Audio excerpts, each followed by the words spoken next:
다윗이 이르기를 이스라엘 하나님 여호와께 평강을 그 백성에게 주시고 예루살렘에 영원히 거하시나니 레위 사람이 다시는 성막과 그 가운데서 쓰는 모든 기구를 맬 것이 없다 한지라.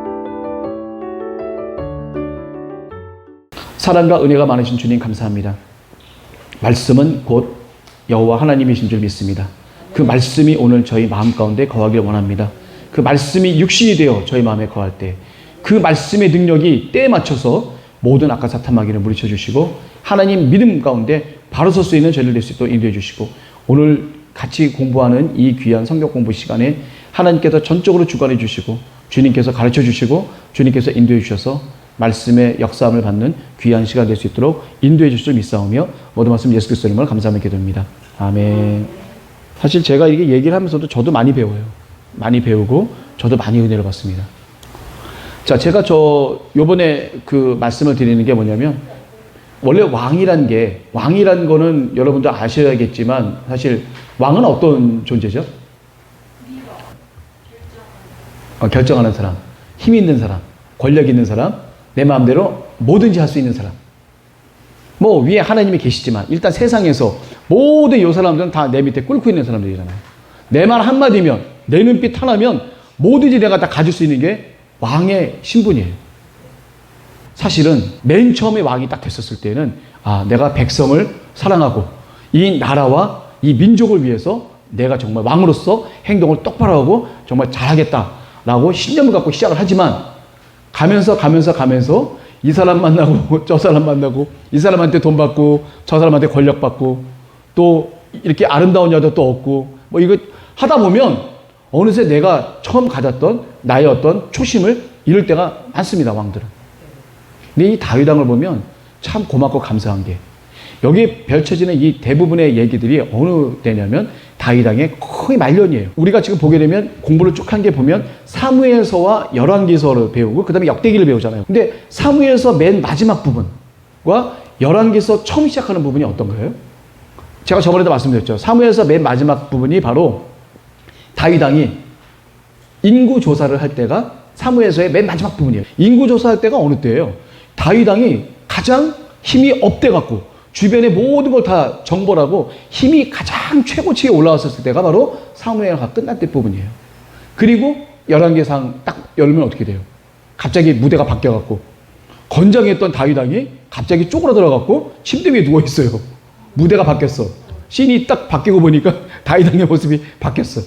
그전에는 건장한 중년 남성이었다면 딱 했을 때는 완전히 늙음하게 할아버지가 돼버렸어요. 그리고 어떤 일이 벌어져요? 반란이 일어났죠. 반란. 아도니아가 반역을 해갖고 사실은 아도니아가 왕이에요. 암논 죽었지. 둘째 아들 다니엘 있잖아요. 아비가일의 아들. 이미 어렸을 때 죽었다고 하지. 세 번째 압살롬도 반역을 해서 결국은 요압에게 죽음을 당하죠. 그러면 순서로 보게 되면 이 아도니아가 왕이 맞아요. 근데 하나님은 뭐라고 그랬어요? 너에게 낳을 아들이 하나가 있는데 평강의 왕이다. 솔로몬이 너 뒤를 이을 건데 너는 성전 건축을 할 수가 없다. 너무나 많은 전쟁을 통해서 피를 묻혔으니까 네 아들을 통해서 내가 성전을 건축하도록 하겠다 했던 바로 그 솔로몬 이 왕이 되도록끔 하나님이 기름을 부으셨단 말이에요. 그런 일들이 선지자를 통해서 말씀이 됐기 때문에 대부분의 주변에 있는 측근들의 사람들은 다 알고 있을 거라고요. 아도니아도 알고 있을 거예요. 원래 왕이 될 건데 아도니아가 굳이 자기가 나가서 나는 왕이다라고 외칠 필요가 없는데 나는 왕이다라고 외치는 건 뭐냐면 자기는 될 수 없는 상황인데 내가 그래도 왕이다라고 외치는 거예요. 서열로 보면 내가 왕이다. 근데 그걸 반역이라고 그래. 사실은 원래 반역은 아니에요. 근데 우리가 영적인 입장에서 봤을 때 이건 반역이죠. 하나님이 왕으로 세우신 기름 부은 사람이 있는데 딴 사람이 왕이 되겠다고 하면 그건 안 되는 거죠. 그런 일이 벌어졌습니다. 그런 일이 벌어지고 난 뒤에 다윗 왕이 뭘 했냐면 결국은 힘이 있었던 중년의 시대와 거의 말년의 시대 그 사이가 사실은 붕 떴어. 뭘 했는지 몰라. 성경에 기록이 없어요. 오는 안에 타작마당에서 천사를 보고 거기서 번제를 드려서 솔로몬이 나중에 성전터를 갖다가 할 수 있도록끔 성전의 터를 갖다 매입을 하잖아요. 오르난한테. 금 600세겔을 주고 모리아산 전체를 다 사잖아요. 그 일이 있고 난 그 다음부터 병들어 돌아가시기 바로 직전까지 그 일들이 없었는데 그 사이의 일을 기록한 게 바로 이 역대기 22장부터 29장의 이 말씀. 이게 어떤 내용이 있어요? 대부분 보면 레위인들, 제사장들, 찬양대.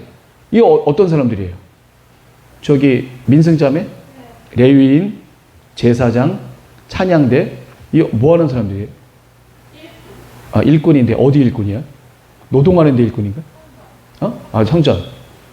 성전에 관련된 일꾼들이에요. 그 사실 왕의 말년이라고 한다면 점점 가면 갈수록 세상적으로 다 이렇게 달고 다른 사람이 될 수밖에 없는데도 불구하고 다윗 왕은 말년으로 가면 갈수록 점점 하나님의 일과 하나님과에 가까워지고 또 성전과 관련된 것들, 그 성전을 갖다가 어떻게 조직을 정비해서 효율적으로 잘 운영할 수 있었는지에 대한 그런 부분을 충분히 응답을 받아서 그거를 진짜로 시행을 했던 분이에요. 제사장도 아니에요, 이분은. 제사장도 아니고 선지자도 아닌데 하나님의 기름 부음 받은 왕으로서 이 모든 것을 다 주관했던 분이 바로 다윗 왕이라는 겁니다. 다윗 왕이 했던 이 모든 조직 정비는 신약 시대까지도 계속 이어져요.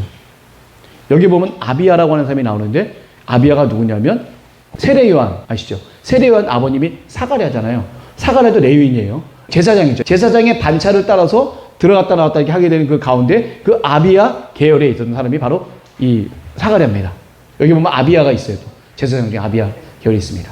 여기 한번 볼게요. 우리 레위인이라고 보면은 그 예전에 우리 모세님 시절에는 어떻게 됐어요? 레위 족속이 몇 살 이상부터 그 성막에서 봉사할 수 있었죠? 아니 여기 제가 여기 적어놨습니다. 한 장짜리 보시면 다 나와 있거든요. 30세. 정확히는 30세입니다. 일을 할 수 있는 정확한 그 시간대는 30 넘어서부터 할 수 있는데 25살부터는 인턴을 거칠 수가 있어요. 한번 보조죠, 보조. 뭐 날라준다든지 뭐 이렇게 하는 그런 보조의 역할을 하지만 그걸 중점적으로 할 수 있는 그런 뭐 포를 뜨고 각을 뜨고 그러다가 뭐 나누고 하는 그런 직접적인 어떤 제사와 관련된 그리고 성전 기구와 관련된 아론의 아들들 제사장들을 돕는 일들은 30살 미만은 할 수가 없어요. 법적으로는. 근데 30살 이상부터 됐는데 다윗 왕이 이 그 하한선을 20살로 낮췄습니다. 레위인을 얼마나 많이 부려먹으려고 20살로 낮췄으면 훨씬 더 많은 사람들을 성전에서 부려먹겠다는 거 아니에요.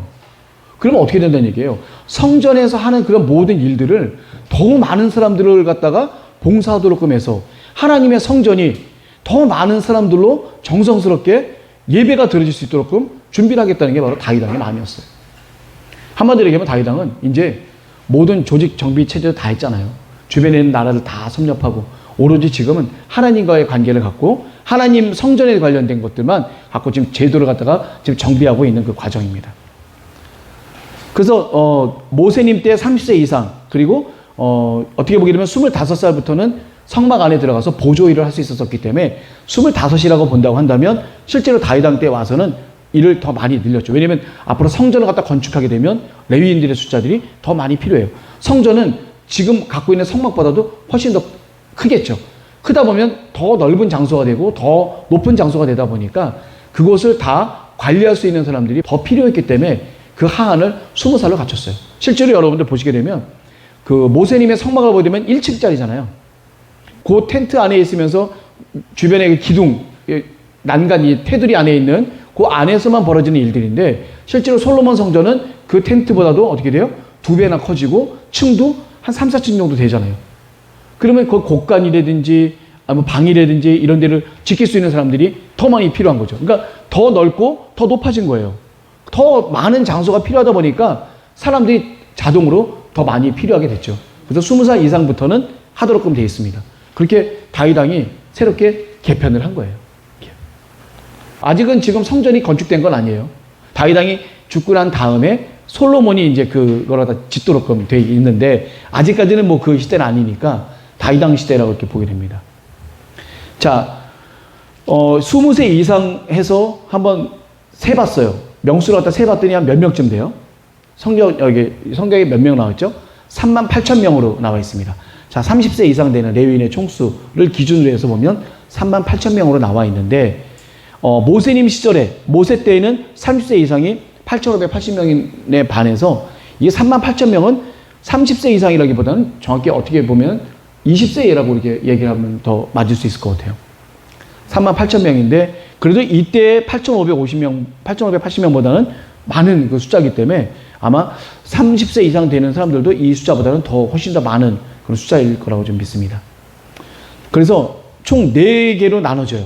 38,000명 중에서 4규칙으로 나눠지는데 어떻게 나눠지냐면 여호와의 전 사무, 그러니까 뭐냐면 하나님 전, 성전 내에 있는 곳에서 여러 가지 사무들, 뭐 곡간을 갖다가 본다든지, 뭐 짐을 나른다든지, 또 제사에 관련된 여러 가지 것들, 또 성소와 지성소 안에 있는 것들, 여러 가지 것들을 갖다가 청소하고 같이 관리하는 그런 모든 레위인들이 몇 명이 들어가면 24,000명. 그리고 유사와 재판관. 유사가 뭐냐면 관리, 서기관. 그러니까 성전을 관리하고 성전에 관련돼서 이렇게 관리하는 그런 사람들 유사라고 그러고, 재판관이라고 또 있어요. 그 사람. 그건 뭐냐면 종교적인 문제가 생겼을 때 왕이나 방백들이나 이런 사람들이 아니라 하나님과의 종교적인 문제가 생겼을 때는 레위인 중에서 종교적인 재판에 권한이 있는 사람들도 있습니다. 그 재판관도 또 있어요. 그 사람들이 한 6,000명 되고요. 그 다음에 문지기. 문지기가 많아요. 방도 많고 또 안에 낭실부터 해갖고 여러 가지 성전과 왕궁과 이런 모든 것들이 많기 때문에 거기에 많은 그 문들을 갖다 다 관리할 수 있는 사람이 4,000명이 관리하고 있습니다. 근데 4,000명이 다 관리하는 게 아니라 이 사람들을 반열로 나눠요. 24 조직으로 나눠요. 그래서 어떻게 보면 24이라고 하는 게 어떤 의미일까요? 24. 1년을 놓고 봤었을 때 1년이 52주잖아요. 1년이 52주죠? 근데 24조직이 따블이 되면 어떻게 돼요? 48조직이 되는 거죠. 48조직이면 거의 일주일이라고 보면은 어떻게 돼요? 24조직이면 1년에 2주일만 봉사하면 되는 거예요. 1년에 2주일 정도. 24조직을 운영한다는 건 뭐냐면 1년에 많아야 2주, 3주 정도, 그 정도 되는 정도의 일만 집중적으로 자기가 일을 할 수 있도록 하는 거예요. 2주에서 3주 정도만 일한다는 게 뭐예요? 1년에. 최선을 다해서 잘할 수 있어요. 죽기 살기로 2, 3주를 갖다 할 수 있다는 얘기예요. 1년 내내 하면 어떻게 돼요? 1년 내내 하면 어떻게 돼요? 너무 괴롭잖아요. 24 반열이라는 개념이 바로 그 개념이에요. 모든 사람들이 이 4,000명이 1년 내내 일하는 게 아니라 돌아가면서 일한다는 얘기예요. 돌아가면서 순번제로 돌아가면서 일한다는 얘기예요. 한양대가 4,000명인데 네. 그거를 4,000명이 다예요? 아니요, 안 쓰죠. 나눠서 쓰죠. 그것도 24반열이 나눠져요. 여기 제가 나중에 설명을 해드릴 건데 24반열로 조직으로 나눠져요. 4,000명이 한 방에 쓰지 않습니다. 너무 많아. 예. 24반열로 나눠지기 때문에 아마 조직이 24조직으로 아마 나눠질 거예요. 보통은 보니까 제사장 보면은 여기에 어떤 힌트를 보게 되면 매 주마다 바뀌는 것 같아요. 매 주마다. 제사장들 같은 경우는 매 주마다 바뀌는 것 같아요. 왜냐면 이번 주말에 들어간 사람, 또 다음 주말에 들어간 사람 이렇게 바뀌도록 되는데 1주나 아니면 2주 정도의 간격을 놓고 들어갔다 나갔다 하는 거예요. 그러니까 1년에 2주나 3주 정도 하면은 자기 일은 다 한 거나 다름이 없어요. 대략적으로 하여튼 이 24반열을 조직하게 된 그 개념은 뭐냐면 그 많은 사람들이 1년 내내 일하게 하는 것이 아니라 돌아가면서 체력도 안배하고 또 자기의 어떤 집중해서 정말 열심을 다해서 일할 수 있는 그 기간을 딱 두는 거기 때문에 어떻게 보면 다윗왕이 효율적으로 이것을 잘 운영했던 것 같아요. 그러니까 괜찮으니까 문제없고 탈이 없으니까 신약시대까지도 계속 이 반열이 그대로 유지가 됐던 이유가 보면 제대로 만들었다는 얘기죠. 제대로 만들었는데 다윗왕이 만들었겠어요? 하나님께서 지혜를 주셨겠죠. 그 응답. 이거 확실한 건 하나님한테 물어보고 하나님께 제대로 된 응답을 잘 받고 몇 번이고 곱씹어 봤을 거예요. 다윗왕은. 그래도 계속해서 받은 그 응답이 바로 이 응답이었었기 때문에 다윗왕이 받았던 이 응답, 이 은사, 이 능력은 바로 하나님으로부터 모든 것이 나왔습니다. 그러니 그 모든 것들이 다 문제가 없겠죠. 사람이 자기가 발견했다면 문제가 있을 수 있을지 모르겠지만 하나님께서 그 사람의 모든 신체 구조와 그 모든 상황들을 다 하신 하나님께서 주셨기 때문에 그게 다 맞을 거라고 믿습니다. 자, 문지기도 4,000명이고요. 찬양대도 4,000명 있습니다. 총 인원이 4,000명이라는 거예요. 이때 당시에 30세 이상, 아니 20세 이상 되는 사람의 그 레위인의 총수를 세보니까 38,000명인데 그 중에서 몇 명 끊어서 총 4부류로 나누게 되면 이렇게 된다는 것을 이제 말씀을 드리고 싶습니다. 자, 지금도 이거 말씀드리는 거 이건 뭐냐면 성전이 건축이 됐었을 때, 성전 건축됐었을 때 이제 이렇게 하겠다라고 이제 다윗왕이 얘기를 했겠죠. 그 다음에 우리가 레위인들의 반열이 또 나오게 됩니다. 24반열인데요. 레위인들의 24반열이 나와 있습니다. 여기 보게 되면 레위인이라고 하면 그 레위가 누구죠? 야곱의 셋째 아들. 네, 넷째가 유다죠, 유다. 세 번째가 이제 레위인데, 시므온과 레위. 어떻게 보면 야곱에게 축복이라고 하지만 거의 저주에 가까운 축복을 받았던 분들이 바로 그 시므온 지파와 레위 지파 있었죠. 시므온 지파는 어떻게 됐어요? 백성들 중에서 흩어져 버릴 거다.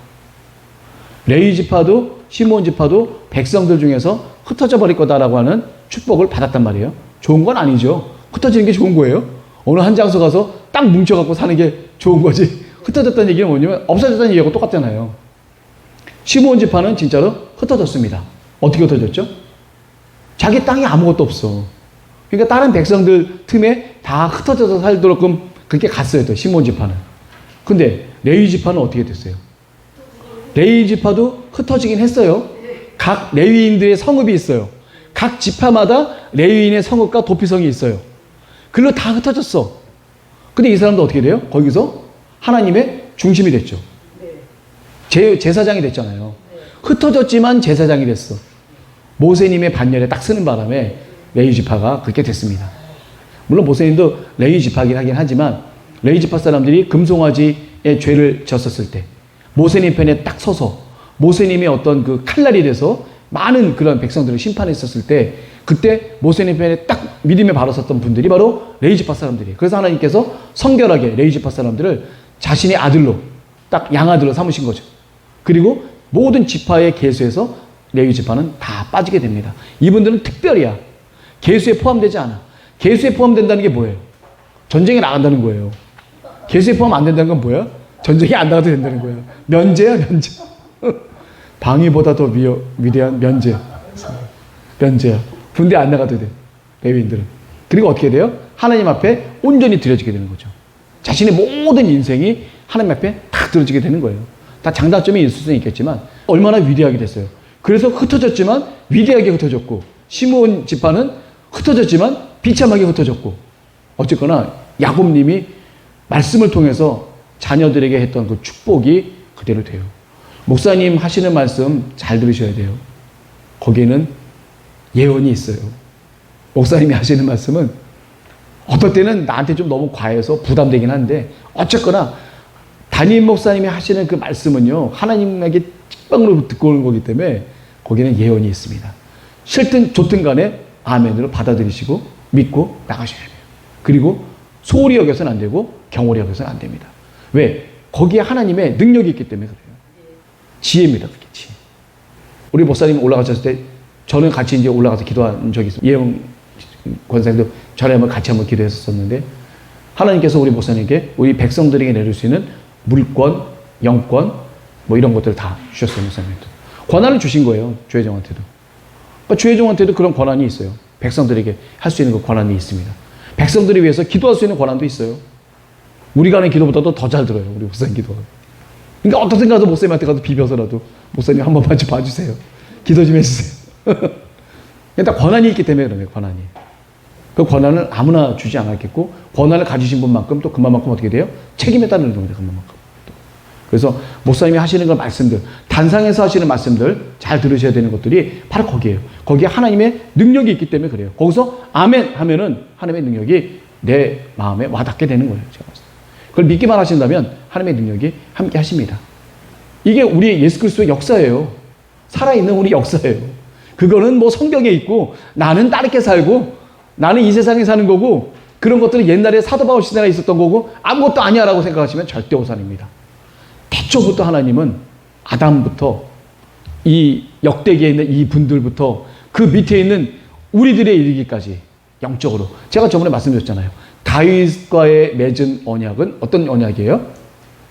영원한 나라 천국에 이르기까지 맺은 언약입니다. 그게. 남유다 왕국까지만 맺은 언약이 아니라 그 뒤에 성령의 역사까지 벌어지는 모든 역사 그게 다윗 왕조의 계보예요. 성령의 역사도 다윗 왕조로부터입니다. 다윗 왕조부터 시작해갖고 어디에요? 예수 그리스도를 거쳐서 성령이 시작된 거잖아요. 성령의 역사는 다윗 왕조 그 올라가면 아브라함 그 올라가면 아담 태초부터 하나님이 역사하셨던 그 역사가 바로 지금 이 현재 우리에게 흐르고 있는 우리 바로 눈앞에 있는 이 역사가 바로 아담부터 흘렀던 그 하나님의 놀라운 역사가 이제 우리에게 임하고 있다는 것을 분명히 아셔야 되고 믿으셔야 돼요. 그리고 나가셔야 돼요. 자, 그 역사가 이제 벌어졌습니다. 먼저 우리 선배님이니까 한번 배워보는 거예요. 그래서 다윗은 레위 족속을 게르손과 그핫과 무라리 이렇게 나누게 되는 거죠. 그래서 이 레위 지파 사람들이라고 하면은 보통은 게르손, 장남이 게르손이에요. 그리고 그핫, 그리고 무라리. 이게 다 성막을 관리했던 사람들이에요. 그래서 그핫 자손 중에는 누가 있어요? 아들이 아므람, 이스할, 헤브론, 우시엘. 이 제일 중요한 사람들이에요. 아므람의 아들이 누가 있냐면 그 모세와 아론이 있습니다. 그리고 미리암이 또 딸 한 명이 또 있죠.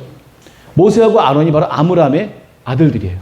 이 사람들이 노른자라고 볼 수 있겠죠. 계란으로 따지면 노른자라고 볼 수 있고, 나머지 이스라엘 고라 자손들이죠. 이스라엘과 고라와 헤브론과 우시엘. 여기 있는 자손들은 다 아론의 자손들을 갖다가 서브해주는 사람들, 받쳐주는 사람들이에요. 제가 얼마 전에도 어떤 우리 권사님하고도 얘기를 했지만, 요엘에도요 제사장들이 있어요. 물론 딱 얘기하면 아론의 지파로 해서 우리 담임 목사님과 부목사들이 있습니다. 그런 제사장들이 있지만 제사장들을 돕는 레위인들이 있어요. 성전에서 봉사하는 분들이 있어요. 그분들은 바로 이 레위인들이에요. 제가 우리 목사님들 말씀드리고 저도 얘기하는 거지만 어떻게 보면 여긴 선지 생도들이 모여 있는 곳인 것 같아요. 그거에는 저도 그렇고 추 목사님도 그렇고 우리 목사님도 그렇고 다 동의하는 내용입니다. 사무엘 선지자가 조그맣게 학교를 갖다 세워놓고 선지 생도들을 갖다 키우죠. 환상도 보고 예언도 하고 기도도 하고 하늘의 모든 역사가 함께하는 곳이 바로 선지 생도들이 있었던 그 학교입니다. 바로 사무엘 선지자가 했던 그곳이 이곳이라고 보면 되고, 거기서 보게 되면 어쨌거나 이 계보를 놓고 봤었을 때 제사장들이 있는 반면에 또 제사장 옆에서 이렇게 서브해서 돕는 세희 집사님, 수진 권사님 뭐 이런 분들 레위인으로서 우리에게 돕는 거예요. 레위인의 신분이죠. 성소에서 봉사하시는 분들 우리 여러분들 계시잖아요. 예전엔 좀 많았는데 좀 멤버가 교체됐어. 지금 그 모진 혹독한 그 훈련을 못 견디고 나가신 분들은 어쩔 수 없는데 어쨌거나 그냥 무식하게 죽기 살기를 버텨갖고 나머지 계신 분들이 있는데 무식한 게 최고야. 무식한 게. 우리 그래도 이제 나갔다가 그래도 다시 오신 분들도 계시고 앞으로 또 불러주실 분도 계시고 어떻게 역사는 하나님이 하시는 거겠지만 어쨌거나 저희가 참 훈련받는 기간 중에는 여기 사람이 전도하기는 좀 힘들었어요. 분위기 자체가 전도할 수 있는 분위기는 아니야. 그렇지만 그 혹독한 풀물을 그리고 견디게 해주신 성령께 감사할 따름이고, 남아서 이렇게 훈련의 기간이 다 끝나서 새로운 전도의 기간이 이제 열렸어요. 복음의 기간이 열렸어요. 이제 훈련의 기간, 복역의 때는 마치고 우리가 1차로 마치고 이제는 전도의 훈련의 기간으로 이제 바뀌었어요. 영혼 구원으로 들어갔어요. 지금까지 영혼을 갖다가 훈련 받을 수 있도록 여기서 훈련을 받은 거예요. 그러면 바깥에서 오신 분들은 훈련 안 받은 거예요? 아니야. 그렇지 않아요. 바깥에 있는 분들도 나름대로 바깥에서 훈련 받고 온 사람들이 지금 와서 훈련 받는 사람들도 있고 어쨌거나 바깥에서 훈련 받고 해서 이렇게 온 사람들이에요. 조금이라도 마음고생했다면 위안을 받으시기 바랍니다. 그럼요. 끝까지요. 뭐 없습니다. 마귀는요. 내가 하느님 나라 가기 바로 1초 전까지 나를 유혹을 해요. 1초 전까지. 끌어당기려고. 절대로 거기 못 들어가게 하려고. 이 천국 경계선을 절대로 못 넘게 하려고 거기를 딱 줘요. 그 영화 제목이 뭐였죠? 패션 오브 크라이스트. 패션 오브 크라이스트. 거기에 보게 되면 사실은 그 영화가 캐설릭 하시는 분들이 만들어갖고 예수 그리스도의 복음은 없어. 그냥 행위야. 마리아와 예수 그리스도의 정의야. 이게 잘못된 거야, 사실은 이게. 거기에 예수 그리스도의 복음이 없어요. 성령의 역사와 복음이 없단 말이에요, 그게. 빠졌단 말이에요. 그건 알고 보셔야 돼. 네. 그래서 그걸 하는데 하나 복음적인 게 있어. 그게 뭐냐면 마귀. 늘 예수님을 따라다니는 마귀가 있어. 이게 뭐 덮어쓰고 이렇게 막 쳐다보는 사람들이, 쳐다보는 그 사람 나오잖아요. 그 마귀야, 마귀. 계속 쳐다보는 건 뭐냐면 꼬실 기회를 보고 있는 거예요, 꼬실 기회를. 예수님이 꼬실 틈을 안 주시고 하니까 결국 어떻게 돼요? 계속 빙빙빙 돌다가 어떻게 돼요? 예수님께서 십자가에 달리시면 안 되는데, 그러면 영혼을 구원하고 인류를 구원하는 건데 그거 못하게 하려고 지금 막 별의별 방법을 다 썼는데도 결국 예수 그리스도께서 어떻게 돼요? 십자가에 달리시는 거예요. 그게 하나님께 하시는 온전한 순종이었기 때문에. 예수님은 어떤 분이에요? 한마디로 얘기하면 인간들을 갖다가 한 손이면 그냥 파괴할 수 있는 사람이에요. 어딜 감히 채찍질을 해, 걷다 대고. 어디 가다 침을 뱉고, 어딜 함부로 끌고 다녀, 예수님을 감히. 얼마나 높으신 분인데. 그런데도 이 세상의 법칙을 그대로 따라가시잖아요. 낮은 곳에 임한다. 예, 제가 그래서 저는 진짜 낮은 곳에 임한다는 그게 또 다른 말은 사랑인 것 같아요. 사랑이 없이는 낮아질 수가 없어요.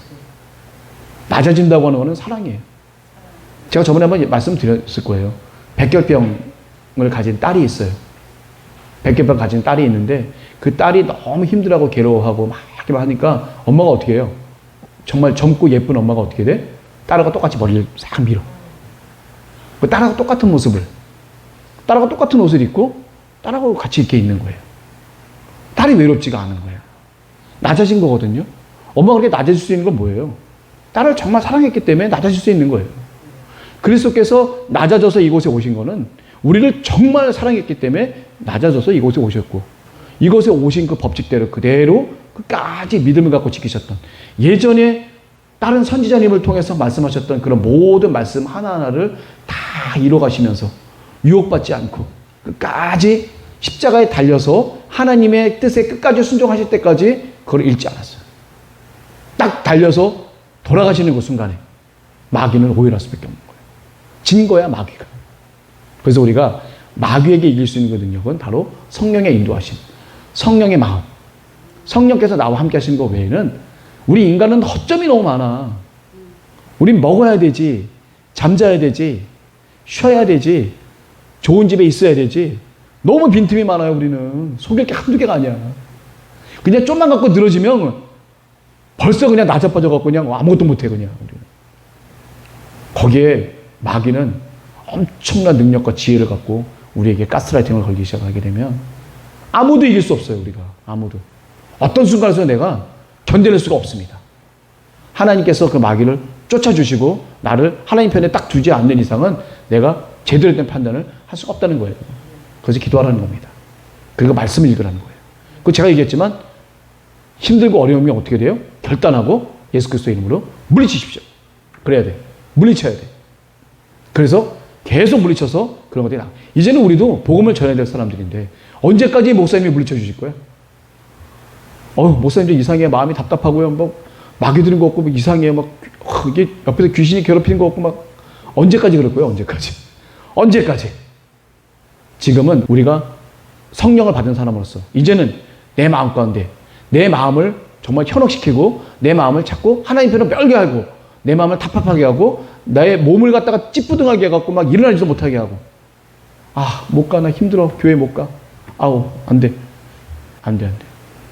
그때 딱 결단하시는 거예요. 예수 그리스도로 명하노니 모든 악과 사탄마귀를 물러갈지어다. 예수님이 해주시는 거죠. 성령께서 해주시는 거지. 내가 하는 건 아니잖아요. 내가 무슨 능력이 있어. 해달라고 간절히 비는 거지, 내가. 그냥. 해주셔요. 그랬을 때 벌어지는 그런 많은 것들이 우리가 치유함을 얻을 수 있고 우리가 많이 사단으로부터 벗어날 수가 있습니다. 절대로 우리가 쫄리지 마세요. 끌려다니는 삶을 사는 것이 아니라 우리가 인생의 주인이 돼야 돼.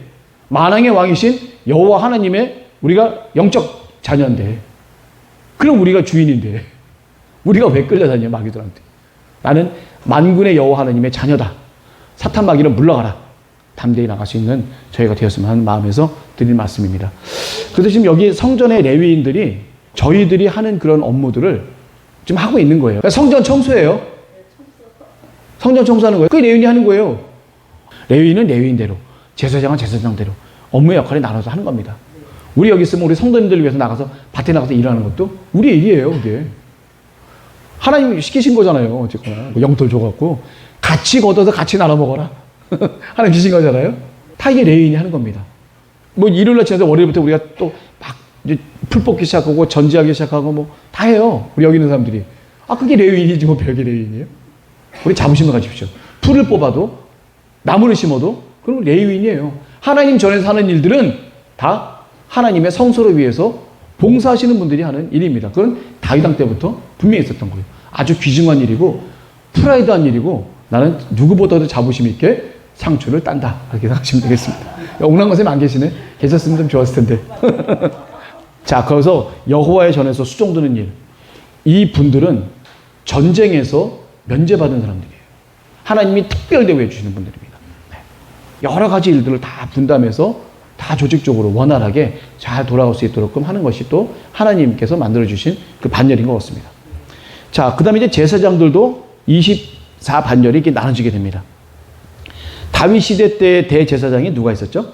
사독이라는 분 아시죠? 원래 제사장이 누구예요? 아론부터 시작됐잖아요. 아론의 두 아들, 저번에 문제 냈는데 나답과 아비후 잘 맞히셨는데요. 나답과 아비후와 그 다음에 엘르아살과 이다말 4명이 있었었는데 첫째 아들, 둘째 아들은 하나님께 불을 잘못 드린 거예요. 말씀드렸지만 조그만한 텐트 선으로 들어가는 거기에 분향단이 있습니다. 지성소 들어가기 바로 전에 분향단이 있는데 분향단은 그 불이 필요한데 어디서 불을 갖다 쓰냐면 번제단에서 갖다 쓰도록 돼 있는데 이 번제단에 불을 갖다 갖고 가는 게 아니라 다른 데에 있는 걸 갖다가 이제 한 잔 하시고 난 다음에 한 잔 하시면 이제 배는 게 없잖아요. 그러니까 뻘겋게 쑤시다 싶으면 귀찮으니까 그거 들고 간 거예요. 그럼 어떻게 돼요? 예, 거기도 독주를 마신 거예요. 제물을 바치면서 제물에다가 이 독주, 이게 소독이죠, 일종의 개념이 정결하게 만드는 그 독주를 갖다가 뿌리고 난 다음에 쓰였던 그 독주를 이제 마신 거예요. 제사장의 규례 일주일을 갖다 겪고 난 뒤에 첫 번째 날과 두 번째 날에 죽임을 당하게 되는 거예요. 그러니까 익숙치 않은 거야. 하나님이 이렇게 하라고 했던 거에 익숙치 않고 에이 설마 했던 그런 마음들도 다 있었을 때 중요한 겁니다. 그래서 하나님이 어떻게 돼요? 단번에 그냥 불이 확 와서 나답과 아비후가 확 죽게 되죠. 그런 순간에 어떻게 돼요? 이 성막 안에 있는 모든 사람들은 완전 초긴장이 돼버리는 거죠. 아, 이거 장난 아니네. 한 번 했다면 큰일 나는 거네. 아, 이건 이렇게 해서는 안 되겠구나. 다시 한번 어떻게 보면 하나님께서 본보기로 보여주시는 것들이 있어요. 나답과 아비를 통해서 여러 가지 의미를 우리가 가질 수가 있습니다. 그 두 아들을 잃은 대제사장 아론은 어땠겠어요? 이제 하나님께 드리는 게 자기 목숨보다도 더 귀중하게 하나님께 제사를 드리고 예물을 드렸을 거란 말이에요. 그리고 자기네 두 형 준 것을 받기 때문에 그 다음에 제사장이 됐던 엘르아살과 이다말도 그냥 건성을 할 수는 없어요. 왜냐면 자기가 봤거든. 자기 형제 두 사람이 준 거를 거기서 봤거든요. 제사장은 한번 성막 안에 들어오면 못 나가요. 장사 못 지내요. 그 두 아들을 데리고 다른 친척들이 데리고 나와요. 여기 보면 아마 우시엘의 아들들이 아마 데리고 나갔을 거예요. 데리고 나가면 그 다음에 어떻게 돼요? 자기는 못 봐요. 장사 지내는 것도 못 보고 머리 풀 수도 없어요. 옛날에 이스라엘 사람들 머리도 풀어야 되는데 제사장들은 완전히 하나님께 바쳐졌던 사람들이기 때문에 아무것도 못해요. 그냥 오로지 여호와 하나님만을 바라보고 여호와 하나님께 하는 거 충성배기는 없는 거예요. 그 대신 하나님께로 다 드려졌던 사람이에요. 몸과 마음이 다 하나님께 드려졌던 사람들이 바로 제사장들입니다. 오로지 우리 요엘도 우리가 다 마찬가지지만 제사장들은 다 하나님께로 온전히 다 드려드는 그런 사람들이에요. 그래서 하나님이 한번 질서 잡으신 것 같아요. 질서 잡고 난 다음에는 그 다음은 아주 비상으로 사람들이 그 성막 안에서 열심히 하나님께 제사를 드렸겠죠. 나답과 아비후가 이렇게 죽고 난 다음에. 그래서 엘르아살과 이다말이 생겼는데 이제 하나님께서 거기서 이제 주로 엘르아살이 대제사장이어서 엘르아살 쪽에서 다 제사장이 나와야 되는데 이 이다말 쪽에서도 또 대제사장이 나옵니다. 대표적인 대제사장이 누구예요? 이다말 계열의 우리가 아는 대표적인 대제사장 누구죠? 마지막 선지자라고 하는 사람. 엘리 제사장이 이다말 계열의 대제사장이죠. 근데 결국 엘리 대제사장의 그 죄로 인해서 그 집안의 죄로 인해서 이제 이다말 계열의 대제사장이 아예 끊어지게 되죠. 어디서 끊어지게 되죠? 엘리 제사장의 죄를 져서 어디서 끊어지게 되냐면 아비아달 대제사장. 지금 다윗 왕 말기 때에는 아비아달의 아들 아히멜렉이라고 하는 사람이 대제사장으로 있어요. 사독하고. 근데 아비아달이 폐위를 당하잖아요. 아도니아 편에 딱 쓰는 바람에 솔로몬이 그 제사장 직분을 아예 파멸을 시켜버리죠. 그리고 나서부터는 이 아비아달 계열에서는 대제사장이 나오지 않습니다.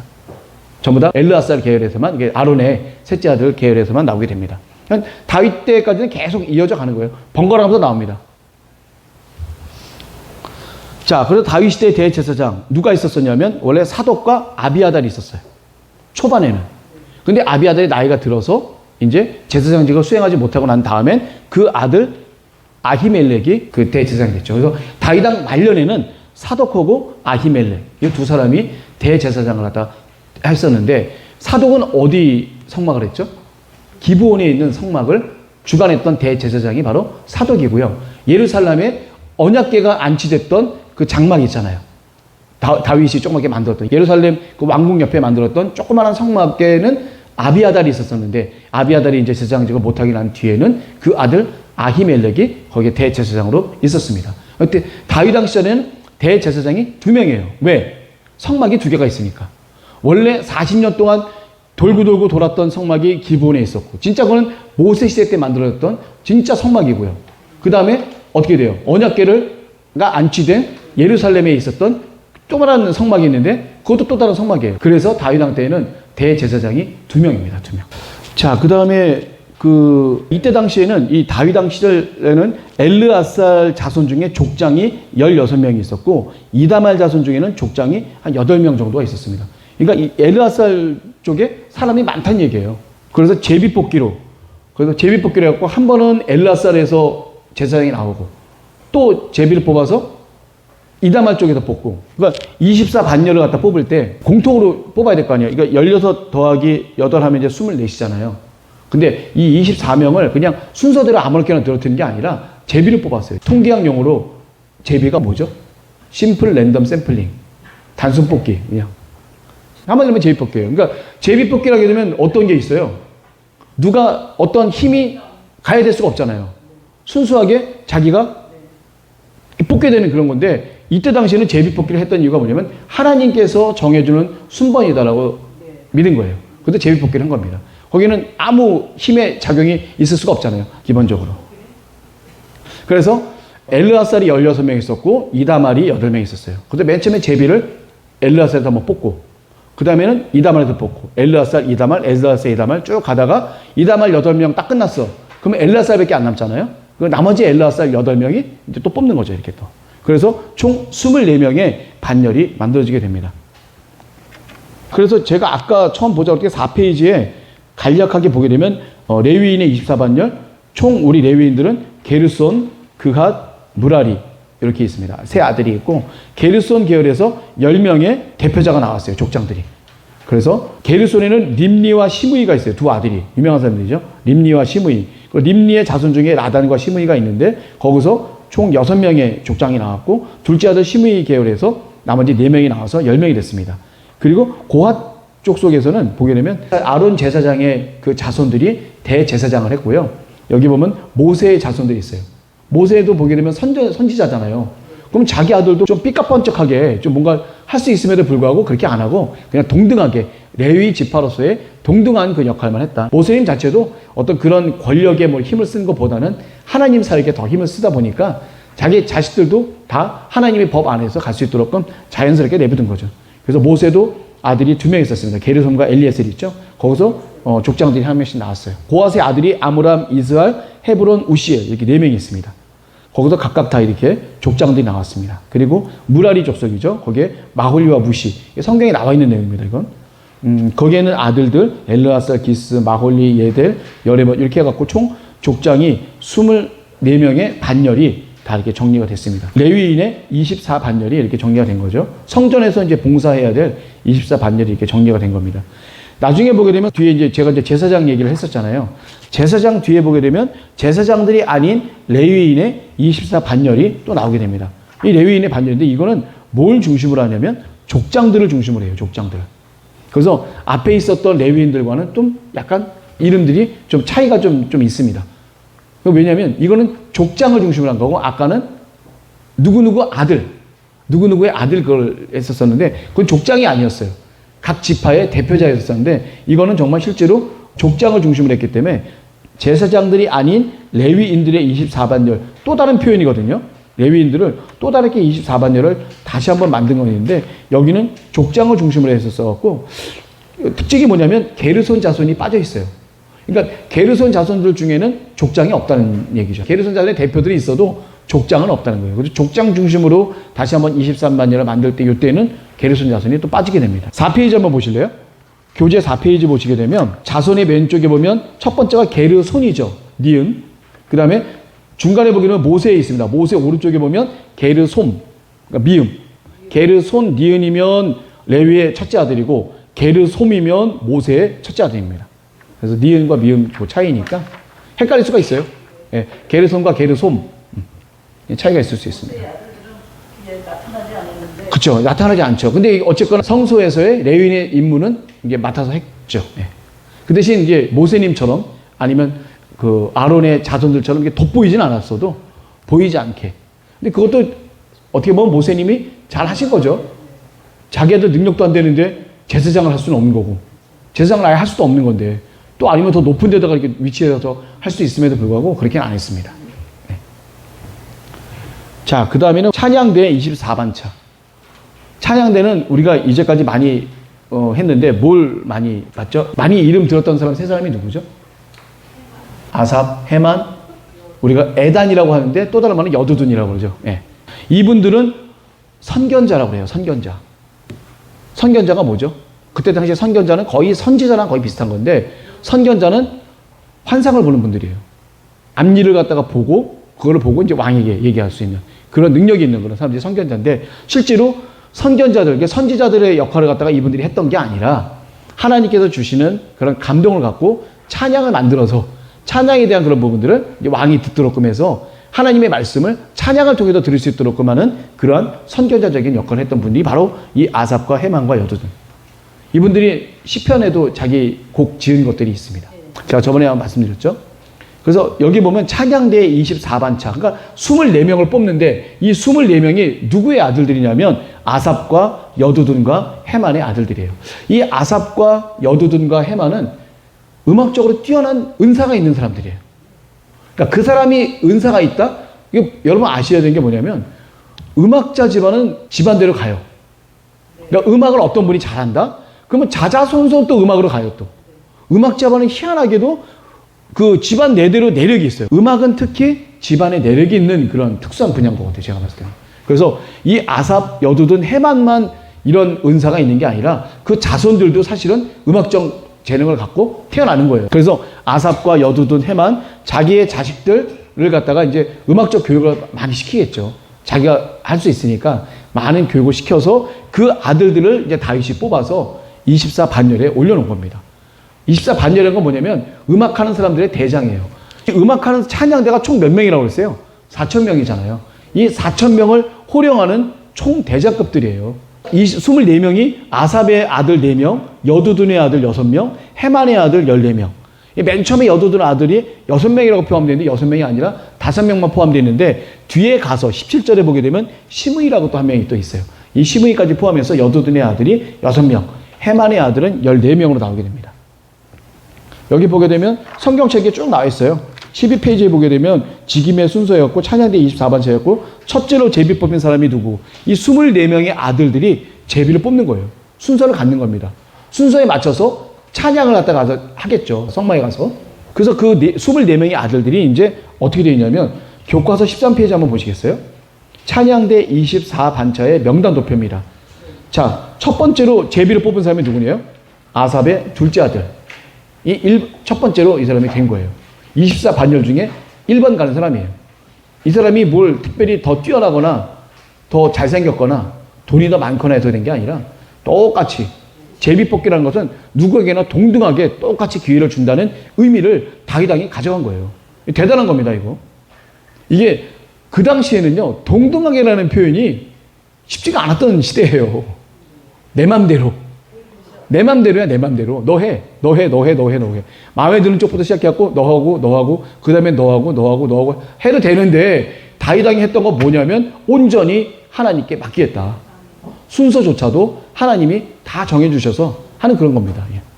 그래서 제비뽑기를 한 거예요. 그때 당시에 제비뽑기는 하나님께서 지어주신 순서라고 생각하고 믿었기 때문에, 그때 제비뽑기 많이 하잖아요. 제사장이 하는 우림과 둠밈도 일종의 제비뽑기라고 볼 수가 있어요. 그렇다, 아니다. 이렇게. 제비뽑기 형태로 나올 수가 있습니다. 제가 여기에는 교과서에는 기록을 안 했는데, 사실은 헤만이 보면요, 제일 하나님으로부터 축복 많이 받은 사람이에요. 아들 제일 많잖아요. 축복이에요. 24반열 중에 14명이면 50%가 넘는 거예요. 50%가 넘는 24반열의 대장들을 누가 갖고 있냐면 헤만이 자기 자손들을 갖고 있는 거예요. 얼마나 큰 축복이야, 이게.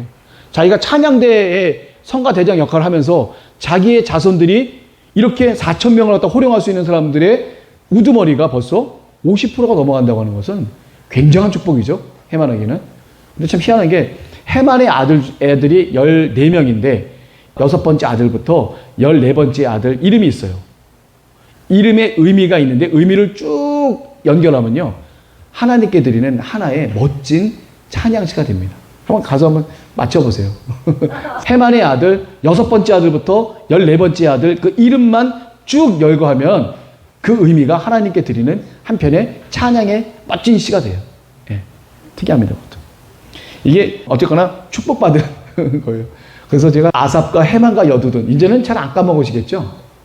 찬양대에 중요한 우리 성가 대장님 우리 세 분이 있는데 이 세 분은 하나님께 은사를 받은 선견자이면서 작곡을 하는 사람이면서 하나님의 말씀 응답을 받아서 이 찬양으로 하나님의 응답을 왕에게 선물을 하는 거예요.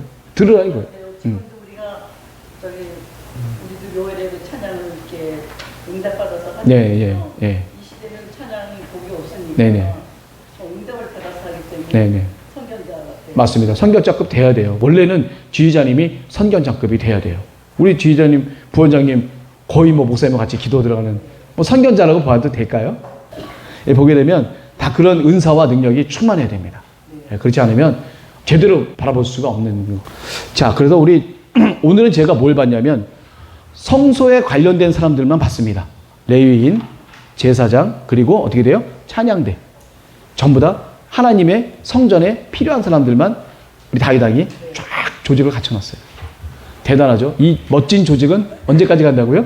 신약시대까지 가는 완벽한 하나님께서 주신 응답으로 주신 이 멋진 조건이 바로 24반열입니다. 총 24명. 1년에 많이 하면은 한 2주나 3주, 아주 길어봤자 한 달 할까? 그 정도만 힘을 다해서 자기가 할 수 있는 일을 최대한으로 열정적으로 할 수가 있는 거죠. 일을. 그리고 나서는 또 다른 어떤 쉼을 얻으면서 또 다른 일을 하다가 자기가 정말 차례가 됐었을 때 제사장이든 레위인이든 찬양대든 자기 차례가 왔었을 때는 전심을 다해서 하나님 전에서 열심히 최선을 다해서 봉사를 할 수 있도록끔 체력 안배를 잘 해줬던 이 조직 정비가 바로 24반열입니다. 그래서 우리 시편에 보면은 이렇게 찬양시가 나오잖아요. 네. 아삽이랑 네, 아삽과 여두둔 다 나오죠. 네. 나의 영혼이 뭐 이것도 잠잠히 이거 목소리 좋은 사람만 한국을 안 냈어요. 아 그렇죠. 예. 예. 근데 찬양대는요 아예 못하진 않아요. 그래도 그 중에 그래도 하는 사람만 4,000명 뽑는데 그래도 못해도 되는데 그래도 좀 하는 사람 뽑겠죠. 그래도 이게 찬양대라고 그래서 목소리로만 노래를 부르는 사람들이 있는 게 아니라 악기 연주하는 사람들도 있어요. 예, 수금과 비파와 또 심벌즈. 그 심벌즈 치는 사람도 있어요. 그 뭐 아무나 치는 게 아니라 이제 박자를 맞춰야 되기 때문에 성가대장급들은 이제 박자를 맞추기 위해서 심벌즈를 치고요. 그 다음에 수금과 비파. 비파는 높은 음이죠. 수금은 낮은 음이고. 그래도 그 음들을 갖다 연주하는 사람, 또 나팔을 부르는 사람들도 있고. 여러 가지가 같이 어우러져 있는 어떻게 보면 하나님께 드리는 종합 오케스트라라고 볼 수가 있어요. 성가되면서 오케스트라까지 구성이 되어 있는 그게 찬양대가 4,000명이면 엄청나죠. 전체 4,000명이 다 하는 건 아니에요, 사실. 그 중에 여기에 특별히 24명의 아들들이 11명의 사람을 거느립니다. 자기까지 합해서 12명이 되는 거예요. 24반열에 있는 그 사람들이 각각 11명씩 갖고 있어서 총 288명이 누구냐면 이 4,000명의 음악 선생들이에요. 그분들이. 그러니까 이 아들들 24명은 선생님 중에 거의 교수고 교수님의 그 밑에 있는 교수들이 또 11명이 또 있어요. 그분들이 또 다들 이 4,000명의 모든 나머지 사람들을 갖다가 다 음악을 가리키면서 하는 그 찬양대의 조직이 음악대학을 만든 것 같아요. 제가 보기에. 음악대학이면서 찬양대면서 모든 걸 다 만들었어. 우리 다인님께서. 대단하신 분이에요. 예. 제가 여기 자세하게 말씀 안 드렸지만 여기 보면 레위인들이 했던 그런 많은 일들이 뭐 진설병을 갖다 굽는다든지 또 중량을 측정해야 될 거 아니에요. 뭐 소재를 드릴 때 뭐가 뭐 1호멜이고 뭐 한 스아를 갖다 드린다. 그걸 어떻게 누가 재냐고요. 그걸 다 레위인들이 다 재겠죠. 자하고 측량기를 갖고 그걸 일일이 다 재서 잰 그 양을 갖고 그대로 소재를 갖다 드릴 거 아닙니까? 그거 일일이 다 재주고 청소해주고 닦아주고 뭐 했던 그런 봉사자들이 지금 여기에 다 있고 지금 현재 요엘에도 상추를 뜬 드신 분들, 오이 따시는 분들, 부엌에서 아주 수고하시는 음식 만드시는 분들, 전부 다 레위인들의 귀한 봉사자들입니다. 성전에서 봉사하시는 분들도 계시고. 그래서 이 보면 하나님의 성소 안에서 이렇게 일을 할 수 있고 여기서 봉사를 할 수 있는 것만으로도 굉장한 영적인 축복이라고 볼 수 있습니다. 그렇다고 밖에서 열심히 일하시는 분들 아니라는 얘기는 아니에요. 그분들 너무나도 중요한 그 분들이지만 그 못지않게 성전 안에서 하시는 그런 분들의 그 직임도 굉장히 중요하고 아주 하나님 보시기에 좋은 그런 봉사자들이다. 라는 걸 제가 다시 한번 말씀을 드립니다. 자, 제가 여기서 역대상에서 마지막 주제를 한번 써봤어요. 쭉 읽으면서 제가 써봤는데 다윗 왕이 정말 젊었을 때 혈기가 있어서 남의 부인을 탐하기도 하고 한번 자기가 좀 어깨가 으쓱해갖고 자기 나름대로 원래 그거 해도 뭐 그렇게 누가 보도 그 죄도 아닌데 하나님 보시기에 하나님을 의지하지 않은 그런 온전한 죄가 돼서 인구조사까지 해서 자신의 백성들을 한번 죽이기도 하고 그런 가운데에도 다윗 왕이 일어났던 이런 모든 제도 정비는 거의 다윗 왕 마지막 때예요. 70살 거의 다 됐을 때 이런 일들이 많이 벌어집니다. 왕이라고 하면 자신의 모든 힘을 갖고 말 한마디면 안 되는 게 없는 권력을 가진 사람이 늙음하게는 이제는 세상의 모든 풍파를 다 갖고 사울왕의 말기를 보세요. 하나님의 모습이 있었습니다. 초창기 때보다도 훨씬 더 없잖아요. 어떤 왕이 젊었을 때 처음으로 왕이 돼갖고 내가 이 나라와 민족과 백성을 위해서 내 목숨을 바치겠다라고 해서 왕이 됐던 사람이 가면 갈수록 왕은 없어. 내 권력과 내 주변에 있는 사람들과 나를 괴롭히는 신하들과 나를 갖다 압박하는 내 주변에 나를 돕는 사람들밖에 없어요. 그 사람들의 말을 들을 수밖에 없는 거예요. 나를 도와줬으니까. 나 대신 전쟁에 나가서 싸우는 장군이 나에게 뭐라고 하면 내가 어떻게 말할 수가 없어요. 다 들어줘야 돼. 그랬을 때 모든 것을 다 제쳐놓고 다윗 왕은 하나님께 영광을 드리기 위해서 모든 것을 다 인생을 바쳤던 분이 바로 다윗 왕입니다. 얼마든지 세상에 좋은 거, 먹을 거, 보암직하고 먹음직한 것들 얼마든지 할 수 있음을 불구하고 그것보다는 먼저 하나님 것, 삶의 어떤 것보다도 하나님의 것을 먼저 생각했던 우리 다윗 왕을 볼 수가 있습니다. 어떻게 보면 먼저 그 나라와 그 일을 구하면 그 다음에 내가 해야 될 그 모든 것들은 하나님께 다 책임져 주듯이 여기에 계신 우리 분들도 중요한 건 뭐냐면 우리 다윗 왕처럼 먼저 그 나라와 그 일을 구하는 내 삶의 유익과 내 삶의 윤택함을 먼저 할 수 있는 게 당연하겠지만 본능이지만 하나님의 것을 먼저 생각하는 하나님께 찬양 드리고 하나님께 예배 드리고 하나님의 전에서 봉사할 수 있는 그런 하나님께로 향하는 그런 간절한 마음이 먼저이라고 한다면 이미 여러분들은 갖고 싶은 모든 것을 다 가졌다고 보시면 됩니다. 하나님께서 그 다음 거는 다 꼭 책임져 주시더라고요. 그게 바로 다윗 왕의 축복의 비결이었어요. 먼저 그 나라와 그를 구하는 우리 요일의 우리 백성들이 되기를 간절히 바라면서 우리 역대상 우리 9번째 시간을 마치도록 하겠습니다. 감사합니다.